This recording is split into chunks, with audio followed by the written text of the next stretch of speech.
Thank you for sitting down with us today, Dr. Klineberg. This is an important issue to Houston PetSet and to Houston. As you know, we have a lot of stray animals on our streets, and you recently covered this in your surveys. But backing up a little bit, tell us what you do for Rice and what you do for Houston. So we've been doing a survey for 39 years, taking a representative random sample of Harris County residents, asking people with identical questions over the years. How do you see the world? What is happening in your life? And we've watched the world change. And we knew you were an expert in this area and talking about quality of life issues, public safety, public health. We knew that. So we wanted to meet with you. And you talked to us about quality of life. And we talked about this, and I think you started looking into it. And then through data that we looked at together, you decided that it was important to have a question in your survey. One of those things that you don't issue. think about as when you think about quality of life. Of course, it's central to what kind of, just the ability to use the parks, to not be terrorized by and not see the suffering of these poor animals. I mean, and Houston is right at the forefront of all of this because it's got so much green space and so much open space, less than it used to, which is of course one of the problems that they're being pushed. But you know, I had a friend 20 years ago, he said that Houston was one of the only places he knew where wherever you are, you think you're at the edge of town. Oh, that's true. That's interesting. It's less true now than it was, but that's still that same quality. So that there are these areas of wilderness out there in the middle of the city where stray dogs and cats are just left and abandoned and trying to survive. We call those rural pockets Yes. because they are rural pockets, and they are, as you said, right for animals to live, to breed, and to barely survive. But backing up a little bit, what did the question that you asked about animals in the survey show? What was the data that you were able to come up with? There were two questions that we asked this year. Yep. One of them was thinking about where you live in Houston. How serious a problem is the problem with stray dogs and cats? Very serious, somewhat serious, not very serious. And 25% said it was a very serious problem. That's 1 in 4. So 1 in 4 across the board in the city. And then we said, for everybody, what about spending more to public monies to reduce the number of stray dogs and cats in Houston neighborhoods? And 31% were strongly in favor, another 33% slightly in favor. That's 2/3 of all Houstonians saying, we need to spend some more money. Yeah. And Houston is at the bottom in its spending on these issues, partly because we never believe in taxes. We never believe in public monies to be spent on these things, and it's critically important.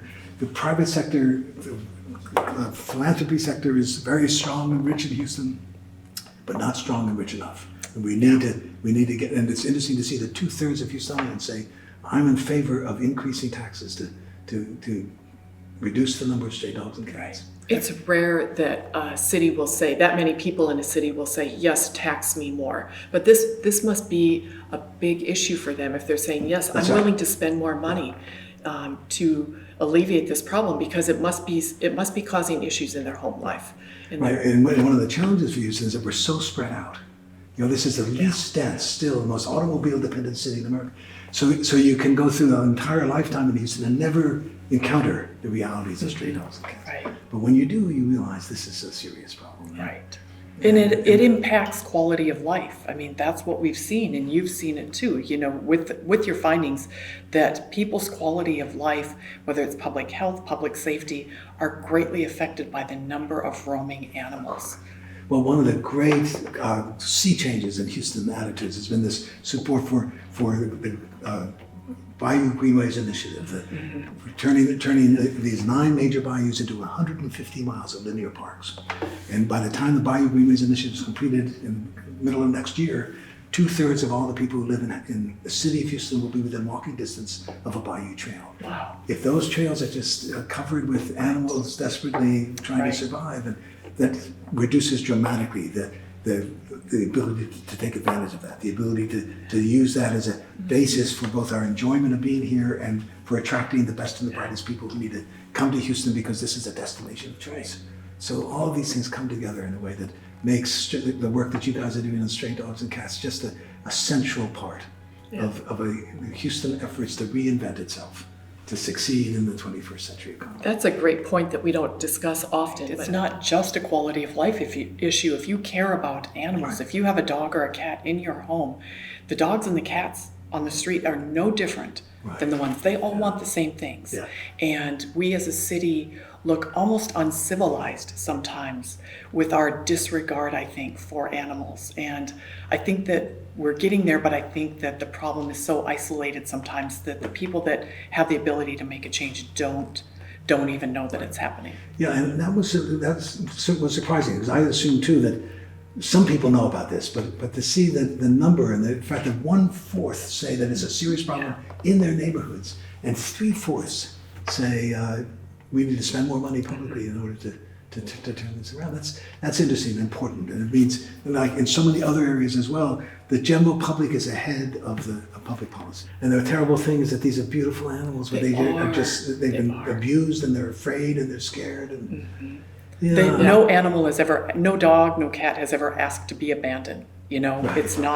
It is not their choice. And so we as a society, we as a civilized society, it's our job to care for them. We domesticated them. We must care for them. There was an implicit promise there. I think it's one of Houston's solvable problems too. You look at some problems in a city, they're always going to be there. I think you're always going to have a little bit of crime, a little bit of potholes, infrastructure, all those things. But poverty, of course, unfortunately. But this is a solvable problem. These are animals. It's a numbers game. You put enough into it, you're going to get your return on it. So it is one way if Houston is looking at becoming that destination city. And if this is a roadblock to that, well, this is one way we could one of those boxes we could just check. We can fix that. Right. Yeah. And there are enough willing people, enough willing nonprofits, people willing to work on this if we get the cooperation, if we get the collaboration. It's not that there's not a desire, it's just a lack of resources, I think, and a lack of kind of the commitment to solving this problem. And again, building on the strength of Houston, which is the private sector, the private support, the private donations that people come to recognize are critical parts of building a successful city. We're so grateful to you. You've really brought so much attention to this issue in ways that we never could have. So thank you for making it a part of your conversation. It's invaluable, really. Well, and thank you, obviously, for everything that you're doing. It's so important, so much a part of a city reinventing itself, and preparing for the 21st century. Yeah. We're here to solve it. We're here for the long run. Thank you. Thank you, Dr. Thank you, Dr. Klineberg. You bet.